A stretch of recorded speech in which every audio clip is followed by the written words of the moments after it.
તાલુકાના જીથુડી ગામે ધીમી ધારે વરસાદ શરૂ. જીથુડી ગામે હવામાન વિભાગની આગાહીને લઈને વીજળીના કડાકા ભડાકા સાથે વરસાદ.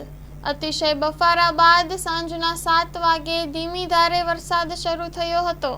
વરસાદ થવાના કારણે લોકોને ગરમીમાંથી રાહત મળી હતી અને ખેડૂતોમાં ખુશીનો માહોલ જોવા મળ્યો હતો.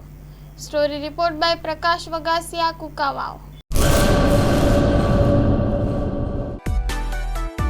માં motor driving, safe and sure driving. Driving એ શોખ સાથે આપની મોટી જવાબદારી પણ છે. અમારા ઇન્સ્ટ્રક્ટર દ્વારા સચોટ અને સરળ માર્ગદર્શન. આપની રોજની તાલીમની માહિતી મેળવીને શું અધુરાશ છે એના ઉપર પૂરું ફોકસ કરાય છે.